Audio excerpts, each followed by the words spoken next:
আপনি জানেন যে শেখ হাসিনার পদত্যাগের আগে কিন্তু বাংলাদেশ ছিল উত্তাল, তার ব্যতিক্রম রংপুরেও নয়। কিন্তু শেখ হাসিনা পদত্যাগের পর রংপুরে কিন্তু একদম শান্ত হয়ে গেছে। এখন কিন্তু স্কুল, কলেজ, মাদ্রাসা, বিশ্ববিদ্যালয় এবং সব কিছু খুলে গেছে।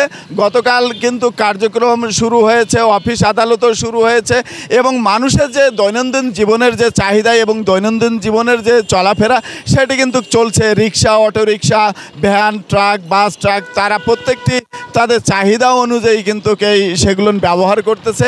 এই জায়গাটি যদি আপনাকে দেখাই, রংপুর নগরের যে কৈলাস রঞ্জন মোড়, সেই জায়গাটিতে কিন্তু হাজারো মানুষের স্রোত এবং এখানে দুরন্ত পথে চলন্ত অবস্থায় তারা চলাচল করছে।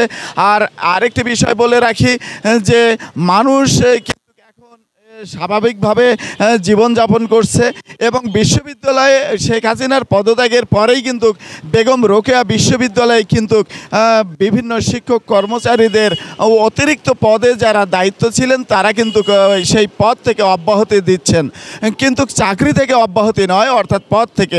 যেমন প্রক্টর মোহাম্মদ পরিবহন পরিচালক ডাক্তার গ্রন্থাগার পরিচালক প্রফেসর ডক্টর গাজী মাজহারুল আনোয়ার, বঙ্গবন্ধু হলের প্রফেসর ডাক্তার বিজন মোহন চাকি, তারা কিন্তু বেগম রোকেয়া বিশ্ববিদ্যালয়ের যে রেজিস্ট্রারের কাছে তাদের পদত্যাগপত্র জমা দিয়েছেন। আরেকটি বিষয় বলে রাখি যে এই যে বেগম রোকেয়া বিশ্ববিদ্যালয়ের যে শিক্ষার্থী আবু সাঈদের মৃত্যু হয়েছে, তার শহীদ আবু সাঈদের কবর জিয়ারতের জন্য বাংলাদেশ জামাতে ইসলামের আমির ডাক্তার শফিকুর রহমান আর সকাল 10টায় কিন্তু হেলিকপ্টার যোগে রংপুরের পীরগঞ্জে তার কবর জিয়ারত করতে আসবেন, এমন তথ্য জানিয়েছেন পীরগঞ্জে জামাতের আমির সহকারী অধ্যাপক মাওলানা AK ইদ্রিস আলী।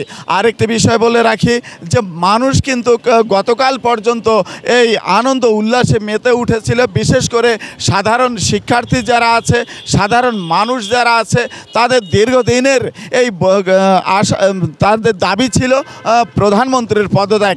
এই পদত্যাগ হওয়ার ফলে তিনি দেশ ত্যাগ যখন করেছেন রাষ্ট্রপতির কাছে এই পদত্যাগপত্র দিয়ে, তারপরেই কিন্তু রংপুরে আনন্দ উল্লাসে কিন্তু মানুষের এই স্বাভাবিক জীবনযাপন চলছে। রংপুর বিভাগের কথা যদি বলি, রংপুর বিভাগের যে 8টি জেলা আছে, এই কোনো বিভাগে 8টি জেলার কিন্তু কোনো জায়গায় সভা সমাবেশ, মিছিল, মিটিং বা অপ্রীতিকর কোনো ঘটনা হয়নি। যদিও মিছিল মিটিং হয়েছে সেটি শান্তিপূর্ণভাবে হয়েছে। এই ছিল প্রধানমন্ত্রী শেখ হাসিনার পদত্যাগের পর, এই ছিল সর্বশেষ রংপুর থেকে তথ্য।